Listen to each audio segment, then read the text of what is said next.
Ian, how you doing? What's going on? What did you do? That's pretty cool. I got the whole engine compartment kind of squared away. You know, I went with aluminum, and then I think like a riveted final detail would be pretty neat.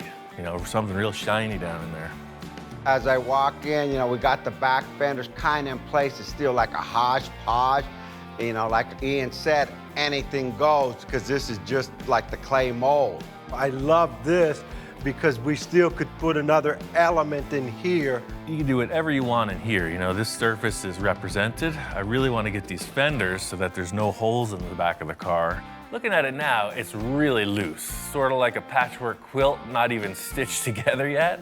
But I'm seeing the finished flesh on this thing, and it's got to be set up correctly. I mean, the idea of screwing this Porsche quarter panel onto this Sterling body seems kind of strange. That ain't strange, that's like crazy. Yeah. Madman. Now I'm getting excited again. Yeah. Slight body modification here. I'm gonna have to put something in there to hold that up. Bundled sweatshirt technique, sponsored by Carhartt. Thank you very much. See? Now you're solid. We got fiberglass, we got aluminum, we got a piece of my shoe, now we got a sweatshirt. Come on now. Nobody breathe. See that? There goes my Sterling. Greased it out. We got aluminum foil, we got duct tape. It looks pretty rough, and there's a word for it, and it ain't a good word. Custom bodywork. So this is all pretty distracting. I think we should just primer gray this area. That way we just have like a monotone looking thing we could build up off of. The aluminum foil just wasn't suspending itself like I had hoped. So I wanted to reinforce the whole taillight area with metal before we finalized the design. I could save this aluminum for my sandwiches, for peanut butter and jelly sandwiches tomorrow. I'm doing this fast and efficient, bunch of strips of a little thicker material. It's gonna end up right. This is just another super fast mock-up, you know, just to see what we're working with. By getting the go sign from that foil thing, you know, it's just a little bit rounder surface. I really just want to get rid of the rest of that Sterling in the rear quarter. The vents I know I don't want to see, so I'm going to fit in some panels there just to get this thing so there's no holes in the back of the car. Well, just spray that gray, see what we come up with. Stand back on it now. Let's take a good whiff of those paint fumes and start to dream. I want to be sure that this fiberglass is going to stick, so in this thing that I'm accomplishing is just giving some texture for the fiberglass to grip to. Truth be told, I'm not the most professional fiberglass guy. I have limited experience, but it's fascinating, so I keep trying. This is the problem we're facing with the metal. When you push down here, it wants to buckle up. As soon as this is wet, all those fibers are going to relax. The only advantage of using fiberglass at this stage of the game is that it's super flexible and it will bond to aluminum, fiberglass, and steel. To weld that thing, you'd have to make it out of one style of metal. Big, long, drawn-out process. It's a little like mopping the floor. It's a little like pouring syrup on your waffles.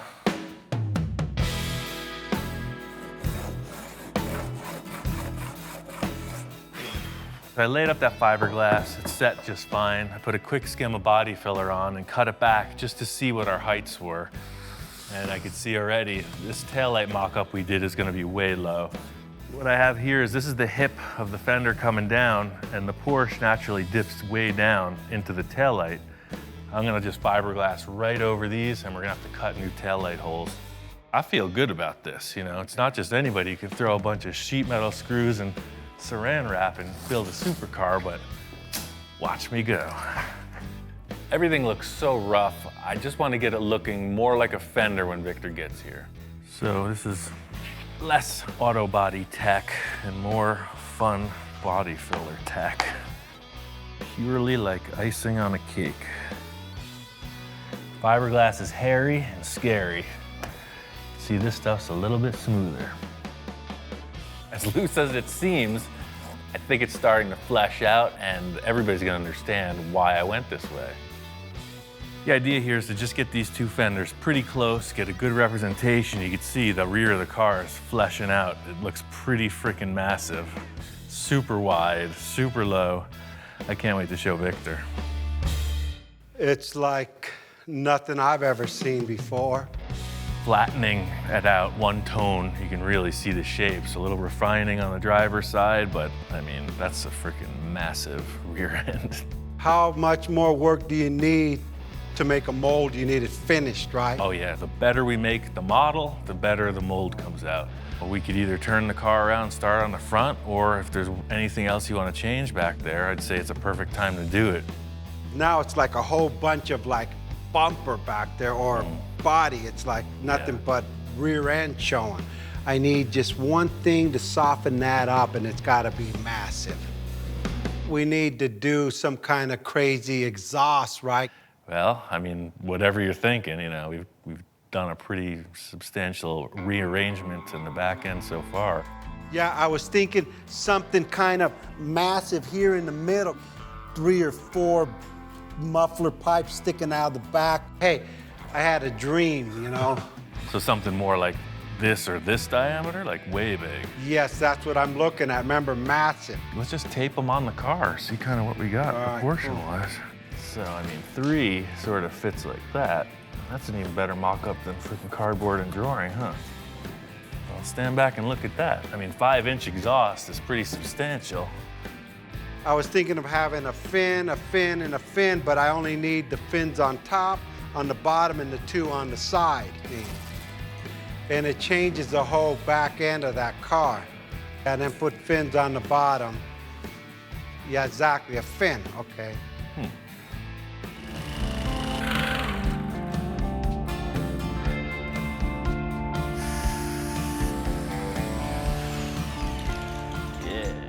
I mean, this looks good, but I want it to look great. I think I'm gonna take a router and then make a radiused edge on all this. The dog's head is spinning. I don't think he's convinced for 1 iota that this is gonna work. Hey, not too bad for a couple carpentry tools, huh? What do you think? That edge looks so cool. I'm gonna do the same to these tubes.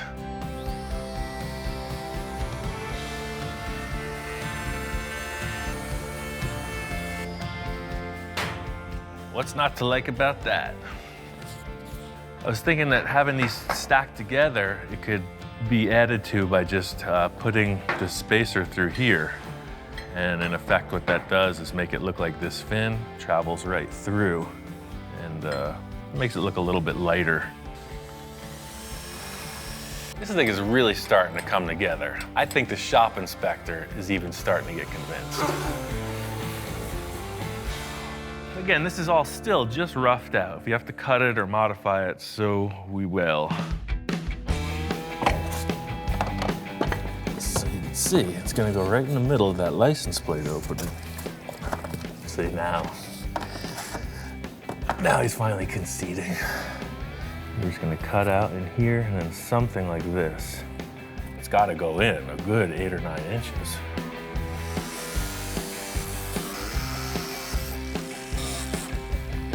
Aha! So the whole concept is these being the stock exhausts, we're gonna want something a little rowdier sounding, but we'll be able to work within the parameters of the stock exhaust setup, aiming right through here.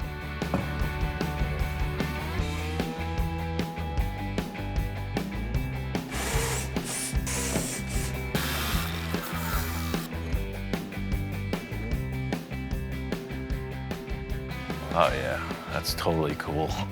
That's exactly what I was hoping to achieve. There may even be more fins coming out the width of the car below, but that's rocket ship. Looks like it's gonna fit. It can be adjusted later. I just have one other element that I want to surprise Victor with. I'm very happy with everything. Mostly that it's like, it can be like skee ball.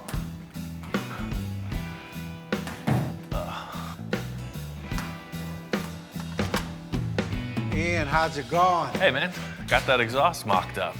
That's rad, man. After I open the door, I look straight to the car. I know I say, wow, this was wow. That ain't what I give you when I left. Yeah, no, I made a few changes. Victor walks in, and I could tell right away he's digging it. It's a far cry from a cardboard tube. And it's centered with the car, and it gives it just enough bulk to give it like, look, I got the power behind me. He's thinking, hey, is that okay with you? What's he looking on the table for? What's there? Oh, the last thing we were doing when you walked in was these three. I forgot about them. Dude. So he just reminded me. Hey. So you know that intake you had over there in the other shop? I took 3 of the horns, the intake horns, and I made them fit the tubes here. These work as an additional element, like crosshairs. So they just go in like a key, right? You index it, you turn it, and they clip right in. What a difference. Dude, thanks. Dude, thanks. I almost forgot about that. That exhaust system is wicked. I mean, look at that. What we've achieved so far is pretty solid. The rear end's looking good. We haven't even considered the front of the car. So we're really just still in the clay model stage of this thing. You know, anything can happen with the taillights. The exhaust will go in on the final body. I think we should spin this car around and get on to the front. Again, we just finished. Right. I'm tired. Yeah, I know. You know, right away, Ian, hey, I'm slowing the build down. We're talking too much. He wants to get on the front, and I'm going, wow, well, let me absorb the back, Ian. Challenge is really making this thing match front, back, side to side. I think that if we get these 2 front fenders and some kind of a grille bumper represented, that'll give us the answers to the side pods and the roof line. Yeah, because that roof line's got to change, like, dramatically. Hey, you picked the Sterling, man, not me. So the same thing goes for the nose of this. You saw the process in the back. Anything you find, file cabinets, space helmets, you name it. Anything you want to put on the front, we just fiberglass over it, and that becomes the model. I thought I was lost in the back. I'm really lost in the front. I've got some ideas. I know Victor's head is spinning. What we achieved in the rear, I can't wait to transfer that energy into the nose of the car. We made great progress on the rear end of this car. Pulling that Porsche bumper really streamlined the effort. Coming around to the front end of the car, there's absolutely nothing there. I've never built a car like this. We're doing it kind of piece by piece, but in the end, the car has to look like it was a solid design from the beginning. What really set the pace for the look in the back was just starting off with something, you know, some shape to represent the flavor. I'm really hoping we can get some kind of shape that ties this front end to the back.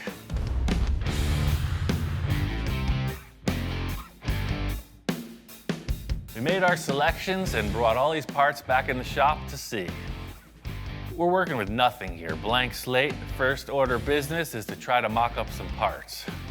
The Sterling's square, and that's just not what we're going for. See, 'cause, I mean, everything's out of proportion, but the way I seen it was like this. I'm just looking at this point going down into the hood. All this will be discarded. This is all I'm looking for, and actually up higher. The whole style of the front end we're trying to create here is sort of like raised fenders, super low hood height. Put these burned up fenders on the car, and it's sort of the direction we're looking to go. These are already way better than the Sterling because they're so much rounder. You know, we're getting away from this flat, faceted shape, and you got an arch, man. It's working. It kind of fits. This is how Henry Ford did it. I'm sure. The only thing he didn't have was cordless tools, man. The concept we're creating here is nothing different than any customizer's ever done since all this started. You know, you have some handmade stuff, but you're using production pieces and you're warping them into your own new flavor. I mean, looking at the rear fender, you know, again, you're gonna enhance it a bit, but it's a way better starting point than that flat Sterling thing. And still, I know you're gonna want it way more up in the center, but see how we can just do the same thing as the rear, just pie cut it, segment it, pull it down, and we'll just have to add some kind of curvature to the top. I can see these fenders getting us to where we need to go, but I really want to put on the nose piece too. You know, it's all got to work together. Pretty loose, man. It's the face only a mother could love. Yeah, to be frank, it's terrible. I think the clinical term would be butt ugly. This front bumper isn't really what we can use. I mean, in the end, it's kind of less than spectacular. It's, for now, I'm gonna call it a placeholder. It's out of proportion. The fenders, something doesn't feel right. They did look curved out in that lot, but once they're here on the car, they appear pretty flat. These burned up fenders kind of have the look, but they're not really offering us that arched fender that comes down into this valley area in the hood that we're looking for. I'm gonna lay a sheet of aluminum in there, just try to visualize what these contours can offer potentially, and just see if it's gonna work. I get what you want to modify here, but there's still something about this transition that's bugging me. Putting these parts together, you know, it's a base, it's a starting point. I'm just kind of not feeling it. I'm just wondering if there's other options. You know, all this is really good developmentally, but we're using kind of passenger car parts. You were looking for the exotic stuff, you know, maybe the Porsche thing isn't that bad of an option. It worked, The original ones, right? It worked great in the back. You know, it's just a way more bulgy shape. It, you know, might just add to this. I mean, this is a way more sporty shape than the stuff we're working with. Look, the light almost wants to be there. I mean, we don't want to give a Porsche look away, but. I like the position, the way you positioned it. It just, the lights are bothering me. It's not what I'm envisioning. Yeah, I agree. They're a dead giveaway.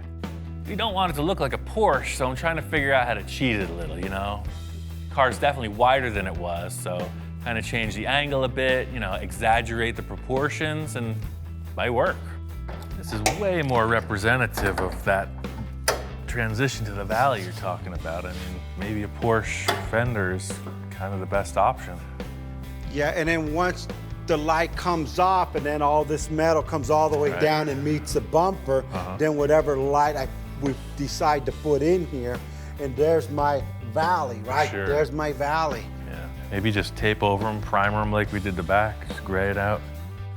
These fenders seem like a good choice. I'm gonna mock them up, rough out some tape lines, just kind of see what it's gonna have to offer three-dimensionally. Victor's big concern is that he doesn't want this to look like a modified Porsche. You know, we're using these parts, but in the end, I'm sure it's gonna look like one of a kind. I could see that working, man. It's nothing that I would take home to my wife at this point. You know, one step at a time, man. Nobody said it was gonna be easy. I know Victor's pretty nervous about this mock-up. It's totally loose. I got a couple ideas. I think we could pull this off. I just gotta pull another rabbit out of the hat. Perfect. It's very curved, even though it made it look flat to the eye. And by screwing it down, it gives us a perfect transition to these fenders. Just by removing the scoops and kind of trimming it back a little, I think this hood's gonna work. I just need to make some simple structure to attach everything, and then it's on to finish work.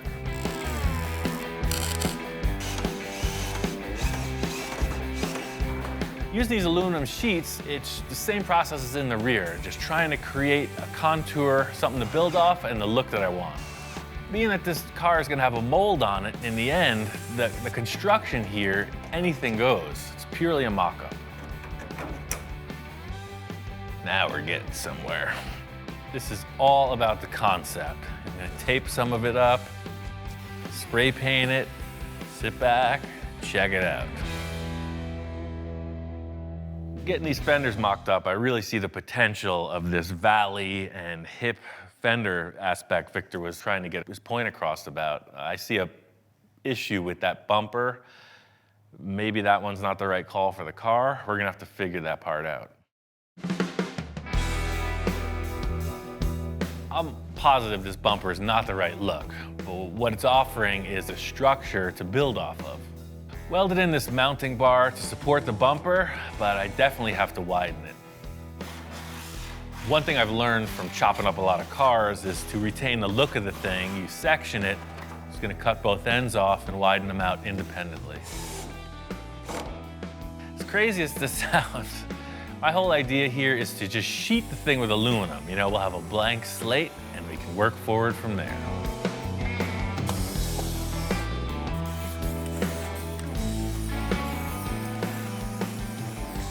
you hold your hands just right and squint hard enough, it's really starting to look like something. And that looks pretty cool. I like the way this is shaping up. We're gonna match the other side, and we're gonna get a lot closer.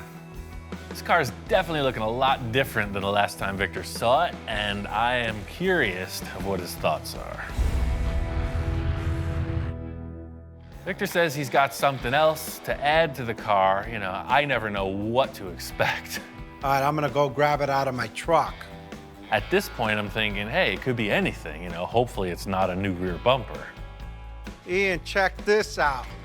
You won't believe where I found this. What the heck is that off of? It's a Lamborghini front end. Wow. Found a Lamborghini junkyard. A Don't ask Lamborghini me what junkyard. year. This is not what I was expecting at all. You see, I'm going about it with a bunch of aluminum foil and body filler, and he pulls out the supercar card. That's good stuff. It's not what I was expecting. Expensive. My back pocket's hurting. There's nothing here. Look. Wow. Does that look familiar? Wow. You're going for That's it, man. it. That's the right call. That's all I got left. You know, the other thing looked kind of like a Honda tuner car. This thing is nasty. I love the way that those two things come together. You don't get that when it's separate. And there's your vents. That'll work for the two radiators on each side, right? For sure. That thing's mean. Hopefully it fits and we don't have to hack it up like the other one. Just mocking up this Lamborghini nose, it's the look, you know? It's night and day between what we're starting with, that tuner car bumper, and this. It's like a super aggressive, really low. It's just a whole higher level of design. You know, sometimes I come in with something or use stuff I have laying around and I gotta really pitch these to them. So I walk in with this Lamborghini front end. I knew I wasn't gonna have to pitch too hard. On its own, it looks freaking awesome, but to get it to fit with the car, we're gonna kinda have to change everything. We're gonna have to blend out all those hard edges. We're gonna have to cut back 90% of the work I just did. I got a couple ideas, man. The thing is, just get out the tools and try to make it work. But anything you cut off on this thing, could you save it so I could at least hang it on my garage wall? Yeah. To get this Lamborghini nose on the car, I gotta undo a lot of the work I already accomplished, but hey, that's part of the mock-up. You know, this design is really worth the extra effort. Victor's kind of sweating it, you know, he doesn't want to risk these parts. He doesn't want to see me just chop them apart. I'm gonna send him packing, take a little of the pressure off, and get to work. I was having trouble conceptualizing what the nose of this car was gonna look like. Victor comes in with the heavy hitting part. These pieces nail it. My idea is heavy surgery. I'm gonna cut back everything I just did, splice this piece in, remount it, blend it together. And fitting up this nose, just trying to make it look like one piece. Somebody's gonna not be able to realize that it's 5 different concepts all mashed together. Definitely cutting off this edge here. So I put 2 fasteners, one on each side of that. I'm gonna cut this right off. When I blend it together, all this hardware disappears. Pretty much, the surface does this. I don't know if you can see it, but I can. The whole thing with this process is it's kind of so reaching in the dark, you know? It's just looking for these little glimpses of hope to carry you through, because trust me, this isn't easy. This is like the challenge of a lifetime, and we're going about it pretty haphazardly. To fill in these gaps, the same process as with the fenders, just some aluminum sheeting, fiberglass, filler. You know, one thing I've always wanted to do is, you know, build complete car bodies in the style of Ed Roth, and you know, this is very similar to that. Glomming a whole bunch of stuff together, no matter what it is, and then making a mold on it. The thing with the mock-up is it's about visualizing if you can move forward, you know. So taping it up, spraying it gray, it gives you perfect representation of a yes or no to your question. This is why I'm doing this with the gray stuff. So you kind of sit back, look at it, it's gonna work. You know, you got 2 drastically different styles in the bumper and the fender design, but We're gonna do a little deletion of both defining ridges, kind of right in there. One thing about transplanting this nose piece on it is it doesn't really work with the ridges on top of the fender. The look of the other car was defined by these really sharp cuts in the body panels. This one doesn't have any of that. So I'm just gonna cut this off right here, and the filler's gonna delete this rise. The filler's gonna come right up and over, so you won't have this or this. That's the plan, and I'm sticking to it.